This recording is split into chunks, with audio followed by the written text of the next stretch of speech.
Assalamualaikum warahmatullahi wabarakatuh. Kami dari kelompok 4 akan mempresentasikan materi kami, yaitu standar isi dalam kurikulum 2013 sesuai kebijakan Kemendikbud. Saya Siti Hafizatus Silmi sebagai moderator sekaligus pemateri pertama dalam presentasi ini.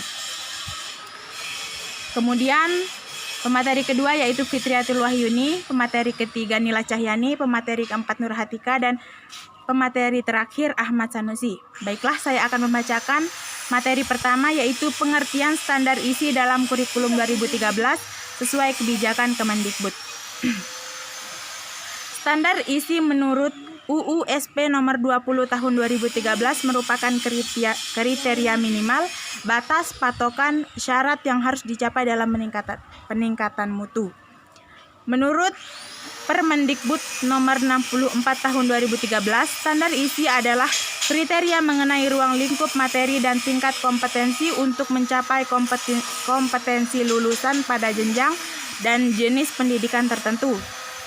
Kemudian, secara umum, standar isi mencakup sasaran atau goal yang mencakup segala sesuatu yang terdiri dari berbagai aspek yang akan dicapai dan menjadi pengalaman belajar peserta didik. Kemudian pemateri kedua yaitu Fitriatul Wahyuni, silahkan. Kompetensi dalam kurikulum 2013 sesuai kebijakan Kemendikbud. Tingkat kompetensi merupakan kriteria capaian kompetensi yang bersifat generik yang harus dipenuhi oleh peserta didik pada setiap jenjang pendidikan dalam rangka pencapaian standar kompetensi lulusan. Tingkat kompetensi dikembangkan berdasarkan kriteria. Yang pertama, tingkat perkembangan peserta didik. Yang kedua, kualifikasi kompetensi Indonesia. Yang ketiga, penguasaan kompetensi yang berjenjang.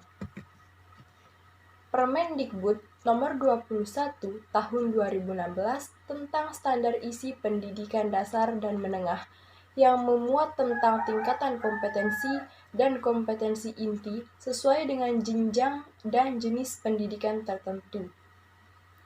Tingkat kompetensi dan jenjang pendidikan.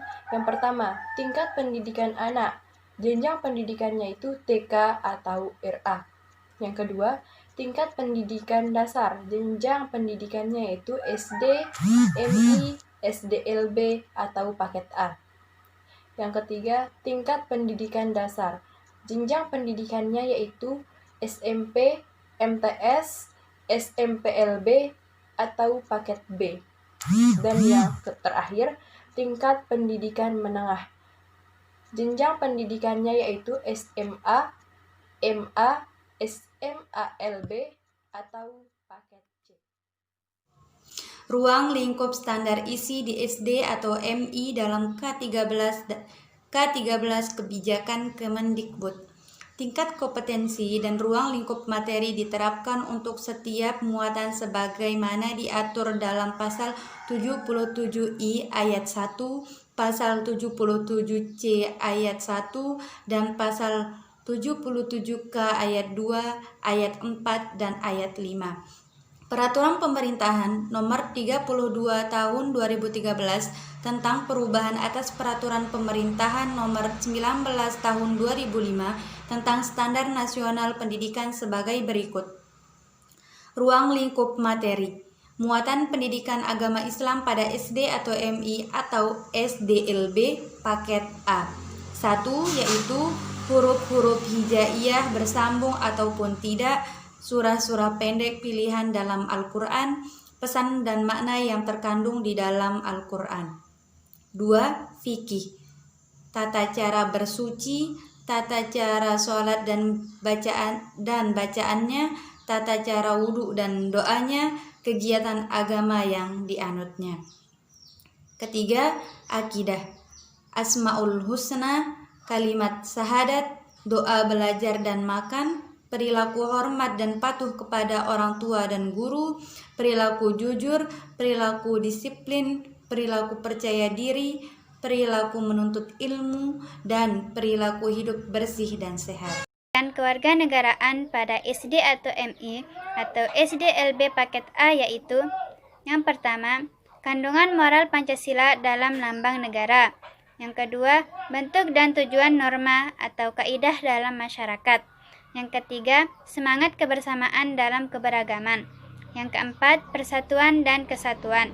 Yang kelima, makna simbol-simbol Pancasila dan lambang negara Indonesia. Yang keenam, hak, kewajiban, dan tanggung jawab warga negara. Yang ketujuh, makna kebersamaan personal, sosial, dan kultural. Yang kedelapan, persatuan dan kesatuan. Yang kesembilan, moralitas sosial dan politik warga negara atau pejabat negara dan tokoh masyarakat. Yang terakhir yaitu nilai dan norma Pancasila. Muatan bahasa Indonesia pada SD atau MI atau SDLB paket A yaitu yang pertama, bentuk dan ciri teks faktual, teks tanggapan, teks cerita, dan teks cerita non-naratif. Yang kedua, konteks budaya, norma, serta konteks sosial yang melatar belakangi lahirnya jenis teks. Yang ketiga, paralinguistik. Yang keempat, satuan bahasa pembentuk teks. Yang terakhir yaitu bentuk dan ciri teks genre faktual dan genre cerita.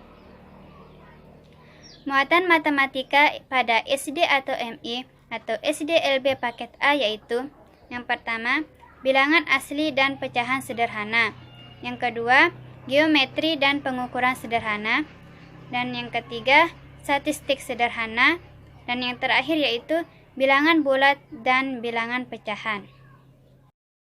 Saya akan melanjutkan masih terkait materi ruang lingkup.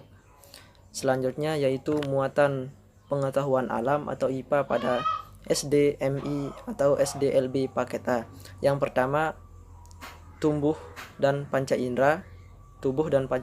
Yang kedua, tumbuhan dan hewan. Yang ketiga, sifat dan wujud-wujud benda sekitar. Yang keempat, alam semesta dan kenampakannya. Yang kelima, bentuk luar tubuh hewan dan tumbuhan. Yang keenam, wujud benda.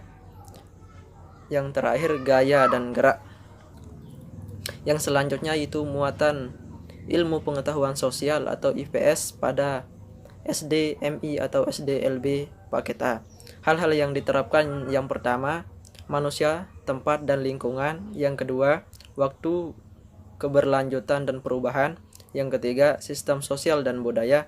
Yang keempat, perilaku ekonomi dan kesejahteraan. Yang selanjutnya yaitu muatan seni budaya dan prakarya pada SD, MI atau SDLB paket A. Yang pertama yaitu apresiasi dan kreasi karya seni rupa. Yang kedua, apresiasi dan kreasi atau rekreasi karya seni musik. Yang ketiga, apresiasi dan kreasi atau rekreasi karya seni tari. Yang keempat, apresiasi dan kreasi prakarya. Yang terakhir, apresiasi warisan budaya. Yang selanjutnya yaitu muatan pendidikan jasmani, olahraga, dan kesehatan pada SD, MI atau SDLB paket A. Hal-hal yang harus diterapkan yang pertama yaitu aktivitas fisik melalui permainan. Yang kedua, kesehatan. Mungkin hanya ini yang bisa kami sampaikan. Semoga apa yang kami sampaikan bermanfaat bagi teman-teman semua. Sekian, assalamualaikum warahmatullahi wabarakatuh.